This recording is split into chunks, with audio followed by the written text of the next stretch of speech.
ॐ श्रीकृष्णाय परब्रह्मणे नमः।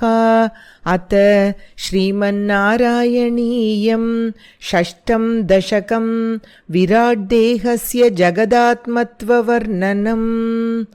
एवं चतुर्दश जगन्मयतां गतस्य पातालमीश तव पादतलं वदन्ति पादोर्ध्वदेशमपि देवरसातलं ते गुल्पद्वयं खलु महातलम् अद्भुतात्मन् जङ्गे तलातलम् अतो सुतलं च जानु किं चोरुभागयुगलं वितलातले द्वे क्षोणीतलं जगनमम्बरमङ्गनाभिः वक्षश्च शक्रनिलयस्तव चक्रपाणे ग्रीवामहस्तव मुखं च जनस्तपस्तु पालं शिरस्तव समस्तमयस्य सत्यम् एवं जगन्मयतनो जगदाश्रितैरपि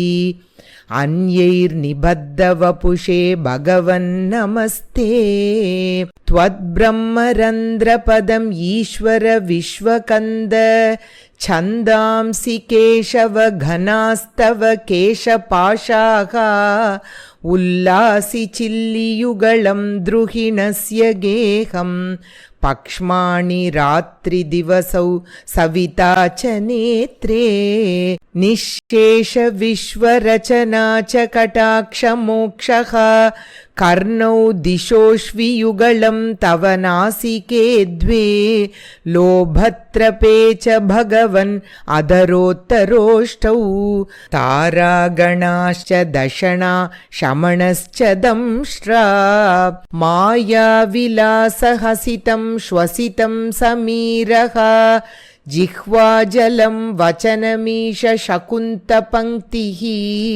सिद्धादयस्वरगणा मुखरन्ध्रमग्निः देवा भुजास्तनयुगं तव धर्मदेवः पृष्ठं त्वधर्म इह देव मनःसुधांशुः अव्यक्तमेव हृदयाम्बुजम् अम्बुजाक्ष कुक्षिः समुद्रनिवहावसनं तु सन्ध्ये शेप प्रजापतिरसौ वृषणौ च मित्रः श्रोणीस्थलं मृगगणा पदयोर्नखास्ते हस्त्युष्ट्रसैन्धवमुखा गमनं तु कालः विप्रादिवर्णभवनं वदनाब्जबाहु चारूरुयुग्मचरणं करुणाम्बुदेते संसारचक्रमयि चक्रधरक्रियास्ते वीर्यं